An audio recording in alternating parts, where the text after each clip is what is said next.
When you come from a disadvantaged position in life, where there are few prospects for success, it's easy to fall into a pattern of self-doubt. Too often we are given opportunities in life to improve ourselves, but we pass up those opportunities thinking we will never succeed. Therefore, why bother trying? But we don't realize we are the obstacle to our own personal growth and success. To achieve a higher station in life and meet one's long-term goals, one must be prepared to shed one's insecurities and venture into a life one never thought one could have. Even if we stumble and make mistakes, we must be willing to see ourselves for what we can potentially become rather than mire ourselves in our past insecurities. The following is a discussion we had about our experiences growing up in a working class immigrant community and how that shaped how we viewed our prospects in life, as well as our struggle to grow beyond our past limitations.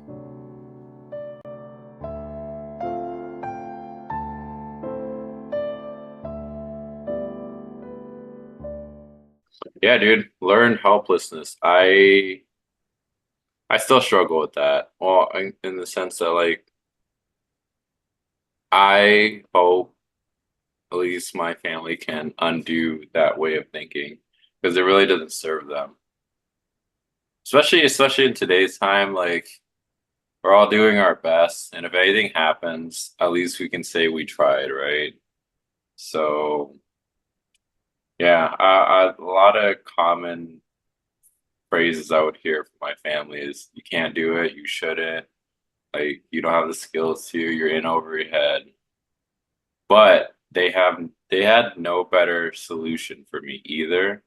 So that's why I had this rebellious nature in me. Because I'm like, okay, like if you can't impart any advice to me, I'm gonna have to look for it elsewhere. And I'm gonna have to low key not listen to you anymore. Because it's the same talking point. So that's what I had to deal with. And I kind of carried a chip on my shoulder growing up because now it's just like I can't accept any compliments from them because like I kind of hold it against them the way they talked about me. But yeah, I'm trying to get over that. Yeah. It's especially bad when you come from a really collectivist, family-based culture like Asian cultures. Yeah. Because it's all about conforming to whatever everyone else is doing, maintaining social harmony. It's like only Hmm. do what is safe, only do what you have seen other people do and have succeeded at it. Hmm. Like you see this philosophy adopted in like so many areas of Asian culture. You look at Asian architecture, like that Chinese style architecture with the pagoda. It's Yeah. been it's been like that for thousands of years. Meanwhile, it's like Western architecture. It's just changing constantly. Yeah. I will say, I don't know. Western architecture has been kind of taken over by a certain like you see the modern buildings now. I guess it came from like some Soviet style of architecture from I don't know. There's a person who came up with that a style where all these buildings kind of look brutalist, but that's besides the point. I get what you mean. Um, no, like I guess this is You all see it, personal. you Yeah, see it with cars too. yeah, Toyota. yeah. But yeah, I don't like the new crazy scary look. I like the maybe 2000s to 2010 era because the cars look more round and like bubbly and normal versus now every car looks like it's about to murder you. Yeah. Yeah. So especially it's just a Civic with like 130 horsepower. I'm like, that's not needed. But no, I get what you mean. I guess in my upbringing, nothing was really safe or stable anyway. So I think in a way it was easy for me to just like say fuck it. Like I'll just do what I want and then I'll mess up where I mess up and then I'll figure it out. Because I Yeah. feel like if my upbringing was a little bit more stable and safe, maybe I just would have just gone down the college route. Maybe I would have liked it because I really liked school, but that was not what I was focused on during my formative years. So I will say I, this, school is more interesting as an adult. Because when you're a kid, you're just going to school because the law makes you do it. Yeah. As an adult, you actually start to appreciate things. Yeah, that's kind of comforting here. I wasn't sure if it was just like a combination of how I grew up versus me just being young and hormones going crazy. Because now I definitely do appreciate the little things in life, and just learning about new things is exciting Yeah. or And like enjoyable. but that's a good thing, like being able to learn new things, because that means you're able to learn new skills. You're Yeah. able to improve yourself. You're able to increase self-efficacy. Because like if you look at the older generations, like our parents' generation, they're not learning anything. Yeah, They're they're just just if they have a job, they'll hope to hold on to that job until they die. That's it. And then maybe retire. If they're lucky, they'll win the lottery. yeah, Poor they'll just people, poor people rely on the lottery a lot. They don't think they can change. They don't think they can improve. They just hope that they'll win the lottery and that's it. yeah.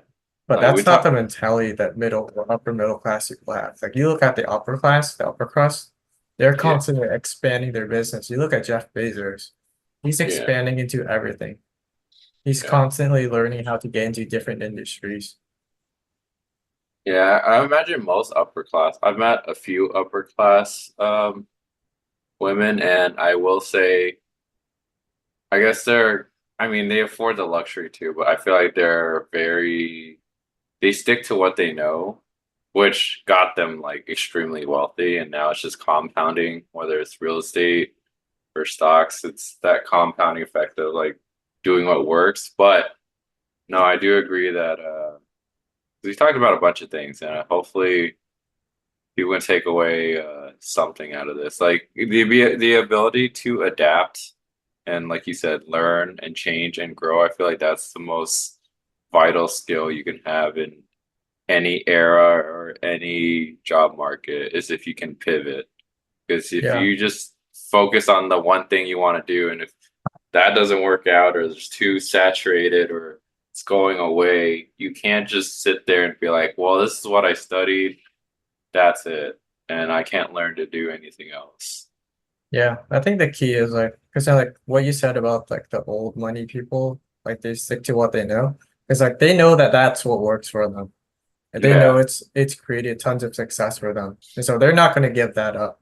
yeah, But they will use some of those profits to invest in new methods and like new technologies. You know, like if you're running an old company that's been around for 100 years, you need to hire tech people who can start up a website and introduce your company and your products into the digital world. all right, Especially since like all the stores and all like the shopping malls are closing. Everything is online and digital now. And yeah, so like you have to find a way to like make your old methods relevant in a new era. I think a mistake that a lot of Westerners make now is like they just want change for the sake of change. They don't keep that which they don't keep old traditions that work. They just want to change everything just for the sake of it. yeah. Whereas like with like Asians, they tend to cling on to like the things that they're familiar, even when it doesn't work anymore. Yeah, like Japan still uses fax. They still have fax machines, and like they're stuck in the 90s. Too bad their cars aren't stuck in the 90s, because that's like peak car culture. But no, I definitely agree with that. And especially with, I mean, that's what I'm hopeful for younger folks who don't come from money, who aren't white. It's not that like, oh, if you're white, like you're gonna be like way better off, but yeah, the fact that you start with nothing is also like kind of a plus, because now you're not bound by anything, really. You can try whatever you want. You can do whatever you want and find out what works, find out what doesn't. But yeah, I noticed that a lot of, did you say poor people who want to like have change for the sake of change? Or who were you White referring to? people, Oh, white like people. the postmodern, super liberal types. Yeah, I feel like they don't have a lot of context and why. Like change is always good. Like I'm not against it, but why not keep what works? You know what I mean? Yeah. I don't believe in reinventing the wheel when someone's done it and it's worked, and like you can still use it. And that ties into anything like religion. I forgot who said it. I think it was Jimmy Carr. dang, that's his name. He talks about how, and I really agree with this. There's two types of like stupid people who view religion. It's those who take it literally, like the mythological explanations, and then people who think there's no value in religion. Because there's definitely a lot you can learn from like reading religious texts. Like obviously there's a lot of outdated or just incorrect points, but yeah, that's yeah, I think that ties into that. People who just have zero context. But I think maybe it's just because they've been benefiting off of like the backs of people who came before them that they think that. I don't know why they think that. What do you think? Why people do that? I think that's a spoiled kind of perspective. Yeah, that's like a first world problem type of thing, Yeah, right? because Because like they could afford to like, cherry pick, oh, this works 70% of the time, therefore we should get rid of it. And they'll replace it with something that works only 10%. right, yeah, That's not a net gain, that's a net loss. yeah. I'm all for like changing all that, but that's going. They can afford to fail. Yeah, We especially can't. yeah, they have way more leeway, especially coming from an immigrant family. Like, no, that's fucking stupid to just risk it all on something that might not even work. That's like your whole existence. And I think that's one thing I've grown up to really appreciate. Growing up, I've always wanted to like fit in with like, American society because yes, like we may be born citizens, but still we're not white Americans. So it at least in for me, I can't speak for you, but I always had that in the back of my mind, like I don't belong. And now after, like a decade of working, like I'm okay with that. Like I'm okay with like not associating with the typical, I don't know, American culture. Because there's a lot of grievances I have and some things I'm grateful for, but I definitely don't subscribe to a lot of the radical ideologies out there or any ideologies. I just think whatever works, works. Implement it to your life, and whatever has been working, try to implement more of that.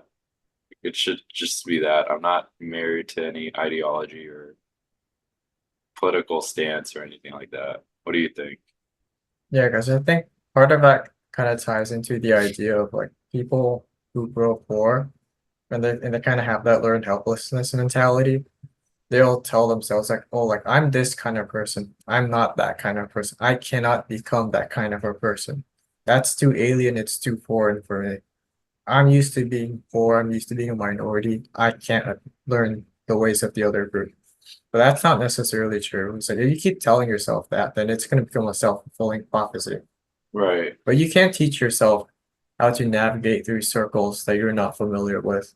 So, because like I grew up poor, and then once you go to like grad school, that's when you really start to realize most of the other college students, the grad students, they come from upper middle class upbringings.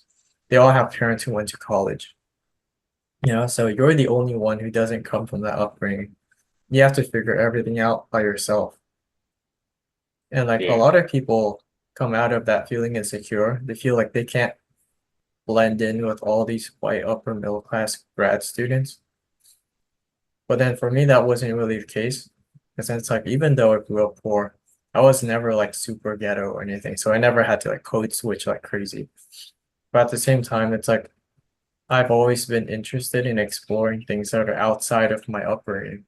Like I want to see what other cultures are like. I want to see how the other half lives. Not right, necessarily because I want to become rich like them, because I just think it's fascinating. right, And so like I try to learn from those perspectives. And so like none of it really surprises me when I have to like adjust to being around people who come from a better background than me. right. Yeah, and a lot of it ties into people kind of just identify with like what they do and where they come from. And I guess I could relate in the sense that like I hate being put in a box because you could always change. You can with like a drop of the hat, you can change it to a completely different person if you want to, and that can be your new quote unquote identity.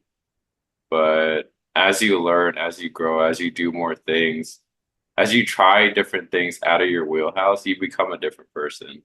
If you want. Most people kind of just stick with what you say, and a lot of agents do that, where they are so unwilling to learn up to a certain point, especially like my older family members. It's just like I know what I know and I will not deviate. I won't even like adapt.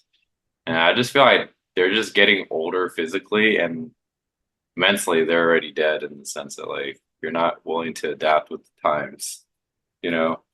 Um, but no, that's good because I am curious too. And I know that like unless you're willing to constantly change, which is like always uncomfortable, the stories you tell yourself ends up being true, like you said. And I don't know if poor people do that just because there's a little bit of comfort and safety in saying, hey, like I am poor, I'm this, like, or I don't fit in with these people because I don't know, like you if you reached out to these upper middle class white people and talked to them, like they're happy to share about their experiences. And most people are happy to share about what they know, where they come from. So me being an inquisitive mind as well, like there's just so much out there. Like I'm learning every day that Yeah.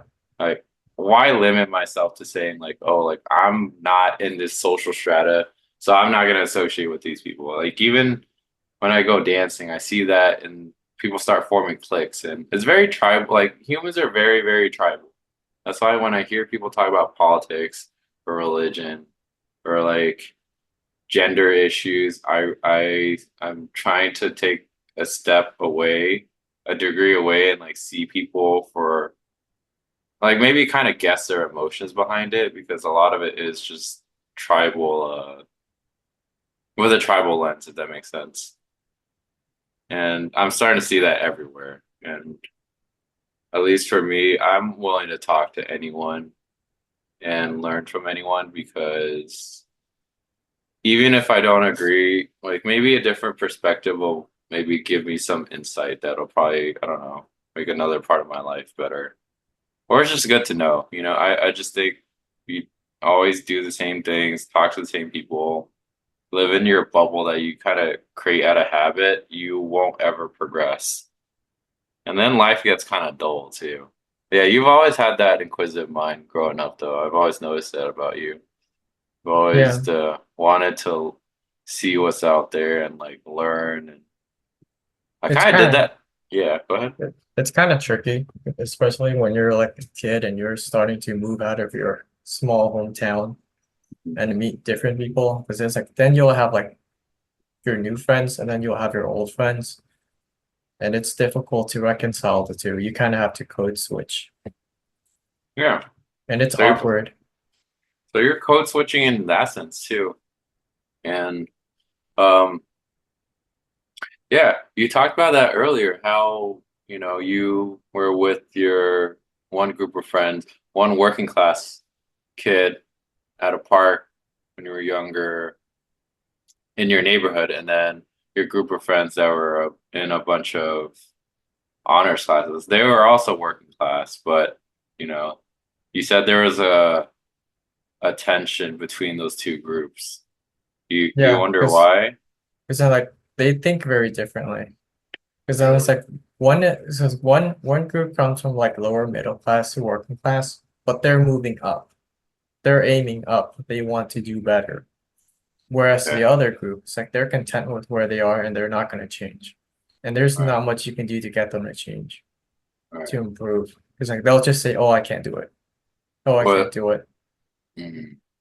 Was the tension between the two groups or It between wasn't it you? wasn't like outright tension, but I could Uh-huh. tell that there was an awkwardness. All right. Probably a clash of mentalities, Yes. so to speak. Yeah. And it's always difficult to reconcile those two things. Dude, And like yeah. that even yeah. Like remember our friend groups in grade school? There'd be I mean, I would kind of be like adjacent. I'd be like in some honors classes, but then maybe a few classes I'd be in like the regular classes. And I just noticed our friend groups with the dynamics would change depending on if there was all like AP class students versus like some kids that were just like regular kids. And as Yeah, people come in and out of the conversation, like the dynamics keep changing. So yeah. And so like if you're smart about it, then I guess you would learn to code switch efficiently without losing too much of yourself. But then like yeah, a lot of kids are uncomfortable doing that, and so they just stick with what they're familiar with. Either they'll change completely and throw yeah, away their past self, or they'll just stick with their past self and never evolve into anything better. yeah. It was interesting though because like with our friend groups, I realized there was a clear like invisible divide of like okay, like these are kids that are kind of into sports, like living the regular high school life, and then the rest of the kids were straight up AP students, like super grind core, fucking career maxing kids. And no, that's interesting though. I think people kind of sort themselves out, um, for better or for worse. I think like people kind of sort them. Like I think that's kind of like a hierarchy, right? How that works. Yeah. But And I've also seen like situations where people will talk themselves out of improving because they're afraid they will lose the things they already have. mm, Like they're afraid that they won't be able to like maintain their connections to the people they knew I from their see. upbringing if they were to move into something else and try to go above that. Yeah, And like sometimes people will get mad at you. You know, like if you're from like a blue collar, like Appalachia kind of place, yeah, and then you go to like Harvard and you come back and it's like, oh, well, you're that Harvard kid. yeah, You're probably some libtard. yeah. And that's the You're thing. It's if you're the first in your family to do it, it's I feel like it's a like in a way it's a sacrifice because to move into a different socioeconomic strata, you'll never feel like those kids that you're associating with in the higher levels of you know of learning, and then you're always gonna feel kind of outcasted from your circle that you grew up with. So now you're kind of like alienated and kind of socially homeless, but just if you want to make change, I feel like you just have to accept that. I think I'm trying to do that with my family I because I'm think starting to, yeah, go ahead. because I think part of the reason why like a lot of minority kids who end up going to grad school and get like PhDs, they become woke is because they're unable to navigate that transition, that code switch, where it's like on one hand, it's like they're no longer part of their previous poor ghetto self. They can't relate to those people anymore because now they're the fancy Harvard kid. But at the same time, they don't feel like they're part of the Harvard group either because I they're think not rich and white. I think these PhD students just kind of like make a decision like, all right, I'm just gonna go team woke because like I've invested so much down this track that I might as well just try to adopt whatever, that group is I guess subscribed to. Because the Because thing about woke is I've noticed it's like there's a certain element to it where it's like academia is mostly dominated by like these mainstream neoliberal upper middle class white types. okay. And like the woke don't necessarily like those types. They view them as like an oppressor, but at the Mm, same time, they also can't go back to like the ghetto that they grew up in. It's like the kids in the ghetto, they don't care about these things. yeah. They got their own lifestyle and like they can't understand the kind of language that this new college graduate kid is speaking. They don't understand that perspective either. And so like these minority college kids, like they're neither here or over there. They feel like they don't belong anywhere. They feel rejected everywhere. And so like now they just create this new ideology that's all based on like resentment and a feeling of rejection of everything. And so they just want to burn everything down.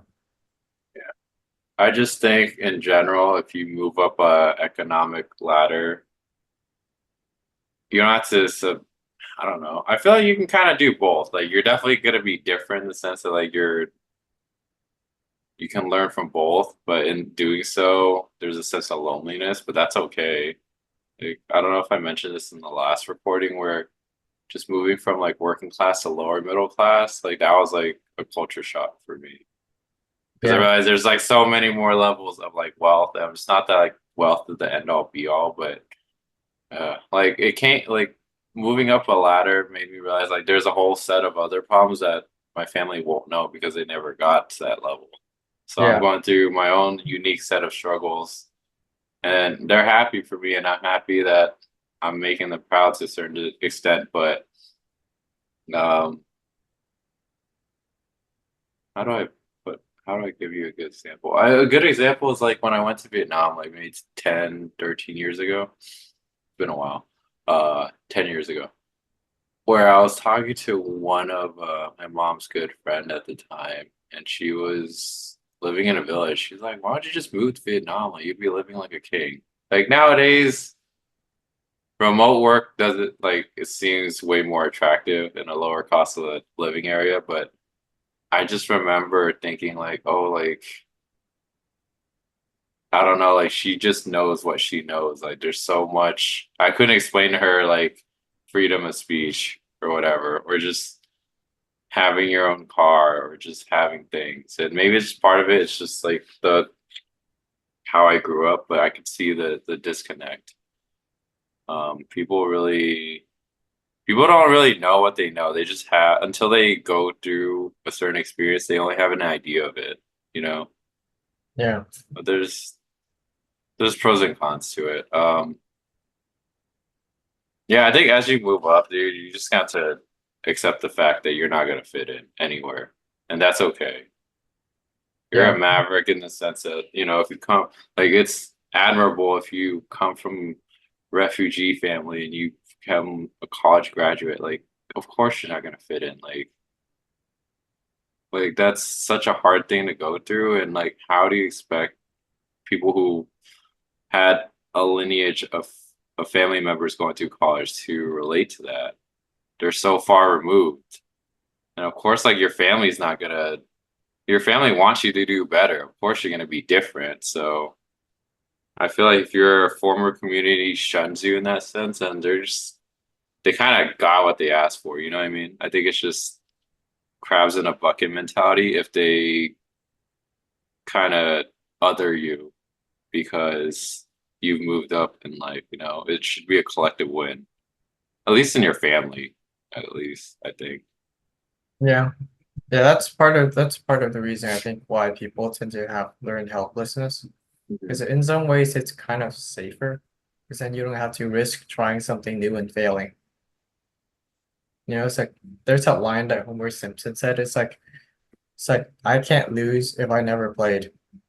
He has a lot of good one-liners. Or one of them's like, "Oh, this is There's yeah, there's truth to it, but then like if your long-term goal is to actually improve and go somewhere else, then you're just yeah, kind of screwing yourself over and then rationalizing after the fact. But yeah, like, but I think it's good to be able to go from like one spectrum to the other end of the spectrum. Because like right now there's like a lot of obsession over old money, but then it's like real old money gets pretty boring because you're not really seeing anything new. It's just a continuation of everything else your grandparents did. yeah." And that old money's runs so deep. Like it's literally in the word "old money." That's multi generations of trust fund kids that whatever extravagant life you think they're living, like they lived it since they were out of the womb. So everything is boring to them because they've experienced everything. In a way, it feels like a curse, right? Um, kind of want, at least for me, like I kind of want to,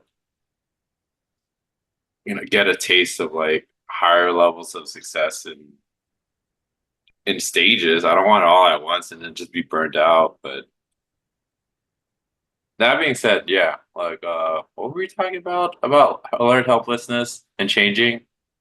I was gonna make a point about it. I don't know. What were you saying before this about learned helplessness?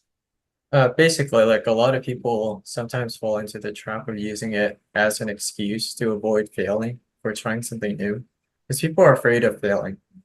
And so like, it's like a girl can't reject me if I never ask her out. But then it's like Yeah. you're gonna end up being an incel if you do that. Yeah, that's crazy, right? Because there's a whole ass industry of self-improvement. Like self-improvement is good. Like people should do that in general. Like I look at it as something to keep me occupied if I ever find myself with a lot of idle time. Because you get empowered, you feel better about yourself, you feel like you're moving in a constant direction. And just moving in the right direction is enough at a certain point. Yes, there are goals you probably want to achieve in a certain time frame, but even in the later stages of life, like just doing things out of habit because you know it's good is also okay. Like I think there's a certain point where the end goal doesn't really matter.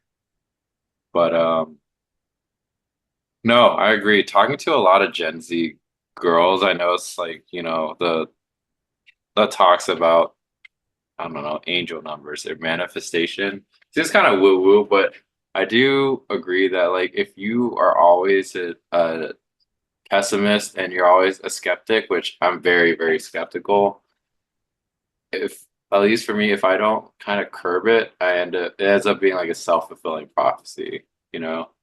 Yeah. And part of it I can see it as cultural too, because if I'm too afraid to do something and I tell myself I can't and I never do, then it ends up being correct. And the thing about failure is unless you're YOLOing your life savings into like a shit coin or doing something crazy, fail like no one really cares about failure. It's just the emotional response from not getting the result you want, and you can always do it again or do something different. That's Yeah. how you really grow anyways. So I think learning to accept failure and like failing often as much as possible is like the fastest way to growth, I think. Yeah, I think like the wisest people are people who like try to learn from either mistakes they made or mistakes other people made. Yeah, and do both because you got to Yeah. at least take action. So you will make mistakes, but if you can learn from other people, from others' mistakes, you'll learn 1,000 times quicker. But again, you should always just taking action and then failing and then reassessing and like doing it again. Like that's you'll completely change within a year if you just constantly do that. Yeah. And I think that's my gripe about Asian culture, especially in my immediate circle, because I'm afraid of my life just being stagnant if I just get comfortable. And that's why I'm always trying to figure out how to do things differently or better at least. And a lot of it is a little bit of like unnecessary stress I put on myself, but it's also because like no one else is doing it in my family. And I feel like alone in that sense. And I want better for them too. Because I figure, right, if I just achieve all these metrics and things, like maybe they'll be inspired to do the same. Maybe they'll be empowered to like look beyond their situation or their. And another thing is like the older you get, like it's like with any habit, the longer you go thinking you can't do something, you just like calcifies and you just become that Yeah. person. You'll never change. And I use that word never kind of loosely because you can change whenever you want, really. Like you can change instantly if you really, really wanted to. And I just despise that so much because, especially with practicing gratitude, I realize like, dude, like just in a day, like I can achieve so much, or I can just enjoy so much. There's so much out there in your immediate life in the mundane, and I'm not in any sense glorifying material success, but there's just if you really sit down and think for 5 minutes about how grateful you can be about the life around you, then life seems really, really rich. And I feel like people from poor backgrounds, the biggest thing is not just their poor wealth, but their poor mindset. I think it's the most insidious.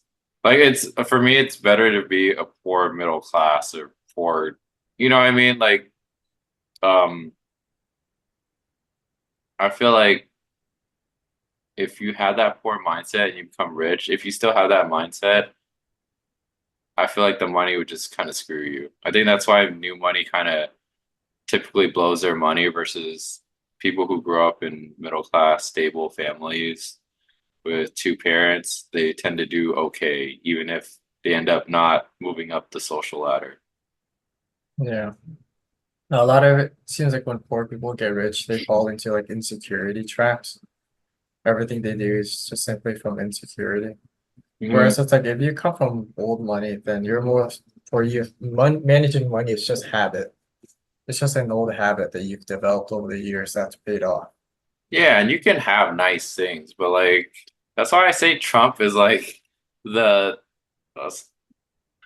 and this is just my like one separate instance, but I feel like a lot of poor people who look up to Trump is because he's the caricature of like what would happen if like a poor person got rich. He's like super Yeah. extravagant, but there's like 99% of like rich people who like drive a Corolla, like who live next door to you who you don't even know. Yeah. But what's And interesting with Trump is he still eats McDonald's. I love McDonald's. That's I will never give up fast food. I don't care what people say, but that shit's good and I enjoy it. I enjoy it just as much, if not the same, yeah, just as much as fine dining. And that's crazy to say, but yeah, honestly, it's neither here nor there. I think it's all an act, and he's just a character in himself. I think it's kind of crazy how just reading his book, like how fucking ballsy he is, because I feel like with me, just a little bit of wealth and stability, I kind of chill out and I lose that drive a little bit. So I feel like it's different when seeing some of our richer friends growing up who still have that ambition when they don't really need to. Because I feel like wealth kind of sedates you. Yeah. But Because then for me, it's like my motivation for success isn't like to become like richer than the other person over there. It's not necessarily to get compliments. It's because I think having wealth unlocks opportunities to explore interesting things. right, yeah, it's a healthier mindset to have. But there's just so many interest securities that I guess every socioeconomic level deals with where I don't know. It's good to address now than later. And I think that's one of my main focuses. Yeah. Or else I end up doing everything out of insecurity. And a lot of things I still do out of insecurity, but yeah. So winding down, it's like any other Yeah. ideas? Uh I totally forgot. There was another topic we really wanted to talk about. We never got to. That could be for next time. Yeah. Uh what was it? Population decline. That's That's like a a whole nother beast. Yeah. And it's hard to tell because it's gonna run out of time right now, but Yeah. there, there's so many factors that we won't know until it happens. I feel like every second that passes by, like we'll probably have cascading effects down the road that we won't even know about. But that'll be a fun topic to talk about. In a way, I feel like it'll all work out, but maybe it won't. Maybe income inequality will be fixed, and maybe inflation will be fixed with way less people. I don't know. Yeah, people talk about it, but I know Gen Z wants to collapse, and I kind of am for it too. So let's end it on that note. All right, see ya. Yeah.